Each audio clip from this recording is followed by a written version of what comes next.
ለትውልዱ ይጠቅማል፣ ለሀገር ይጠቅማል በሚል በቀልን እንድንተው ምሕረትና እርቅ እንዲበዛ አብረን በአብሮነት መኖርን ማዳበር እንድንችል በፈጣሪ በእግዚአብሔርም ዘንድ በምድርም በሰው ሕግ ተገቢ የሆነውን በቀልተኛውን ያጠፋዋልና በቀልን እንተው የሚል ትልቅ በረከት የሆነ መጽሐፍ ጽፈው ስላበረከቱልን በራሴም በከተማ አስተዳደሩም ስም እጅግ አድርጌ ማመስገን እወዳለሁ።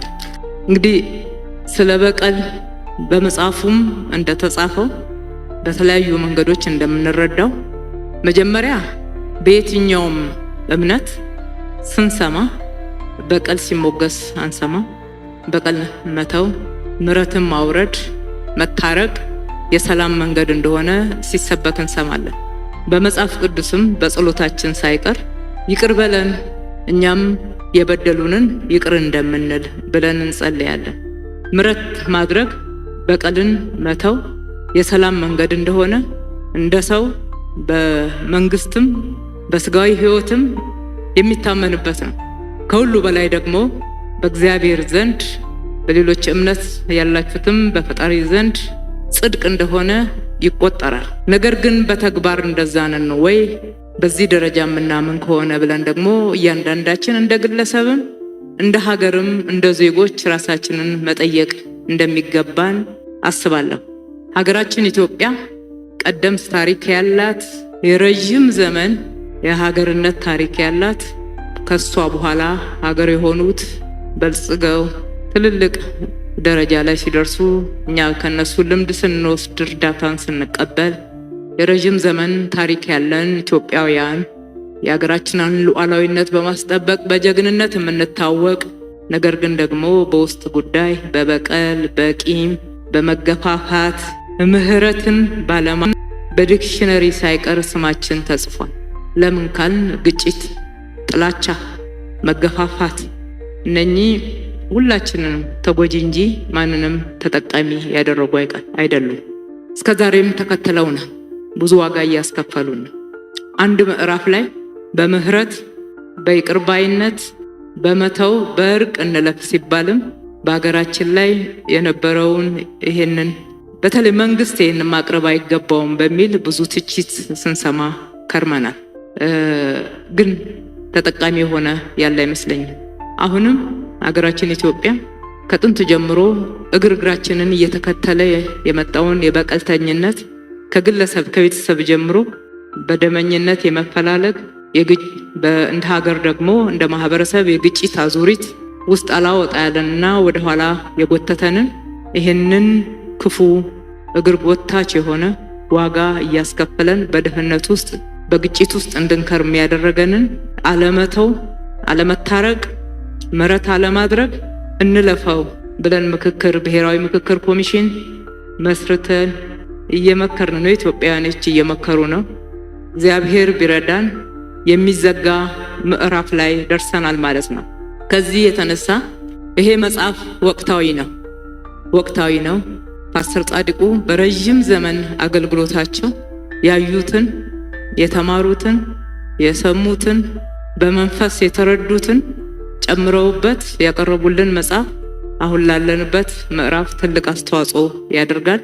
በዚህ ብቻ ሳይሆን ቤተ እምነቶች ሁሉም በመንፈሳዊ ስራ የምንሳተፍ ሁሉ ባገኘነው መድረክ ባገኘነው አጋጣሚ ለኢትዮጵያ እርቅ፣ ምህረት፣ በቀልን መተው፣ ጥላቻን መተው፣ መገፋፋትን መተው እንደሚገባ አንዴ ልንዘጋው የሚገባ ርዕስና የሚያጣሉንን አጀንዳዎች መክረን እንጨርስ። መክረን መዝጋት የማንችለው ትክክለኛ በደል እንኳን ቢሆን ምህረት እንደሚያስፈልግ ምህረት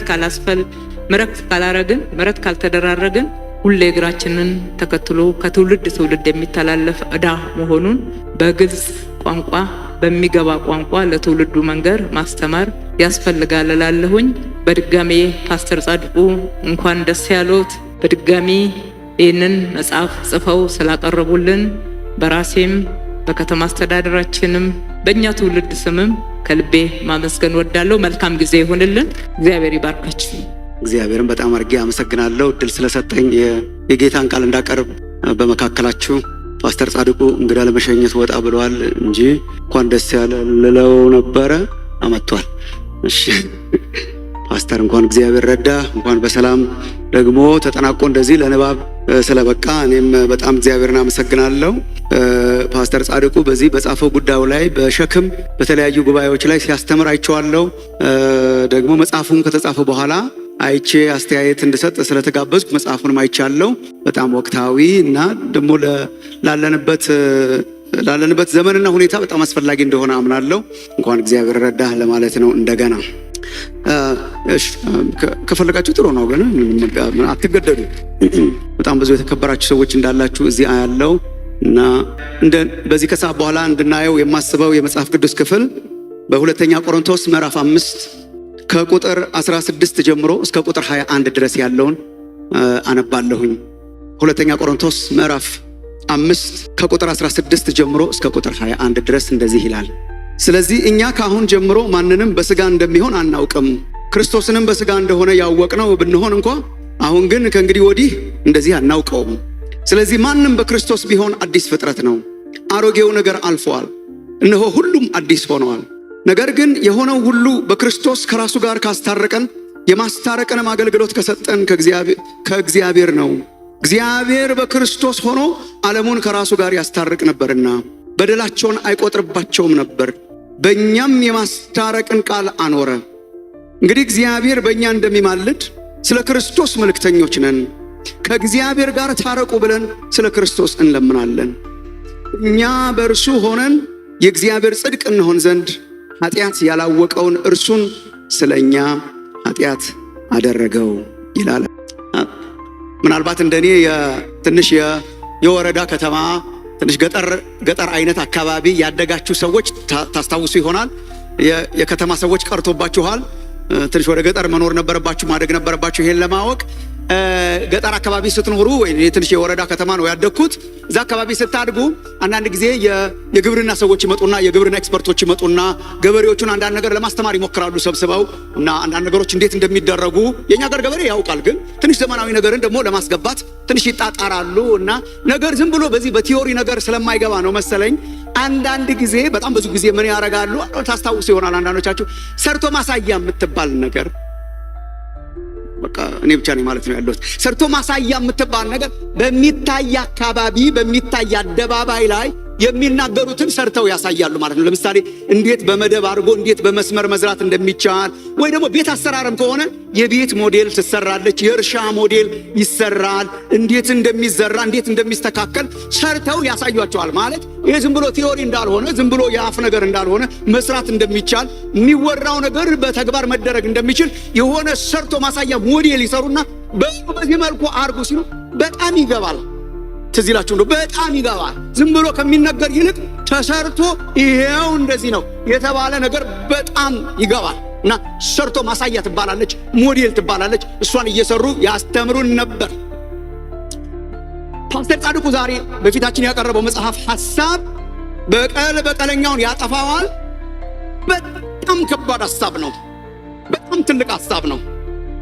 በሁለት ወንድማማቾች ያው መንትያ በነበሩ ወንድማማቾች ዘሮቻቸው መካከል ለዘመናት የዘለቀ መበዳደልና በቀለኝነት እንዴት እንዳጠፋ እንዴት እንደሚያጠፋ እንዴት ባዶ እንደሚያደርግ የሚተነትን ነውና ጥሪው እባካችሁ በቀል እናስወግድ ነው። በቃ በቀል እናስወግድ። ተበዳይ እግዚአብሔርን አስቦ ይተው። በቀል የኔ ነው ብሏል እግዚአብሔር እና እንተው፣ እንማር፣ አንበቃቀል። ምክንያቱም ማለቂያ የለውም ሰርክሉ። አንዱን ሲለው ሰርክሉ ማብቂያ ስለሌለው እባካችሁ እንተው፣ ብንተው ይሻላል፣ በቀል ይቅርብን፣ ለእግዚአብሔር መተውን እንማር እያለ የሚማጸን መጽሐፍ ነው። ከባድ ነው። ሰርቶ ማሳያ ያስፈልጋል። ዛሬ ያነበብኩላችሁ ቃል ሰርቶ ማሳያ ነው፣ ሞዴል ነው።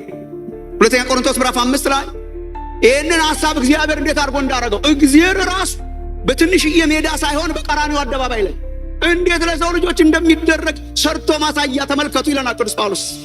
እግዚአብሔር አምላክ፣ ኃያል አምላክ፣ ጻድቅ አምላክ፣ ቅዱስ አምላክ እንዴት አድርጎ በተጣላነው ጊዜ ከራሱ ጋር እንዳስታረቀ የበደልን እኛ፣ ያጠፋን እኛ፣ ክብሩን የሰረቅን እኛ፣ ሊያጠፋን የሚችል አምላክ ሊበቀለን ብቻ ሳይሆን ከኒውክሊየሮች በላይ ኃይል ያለው አምላክ፣ አንጠልጥሎ እንደፈለገ ሊያረገን የሚችል አምላክ፣ የተበደለ አምላክ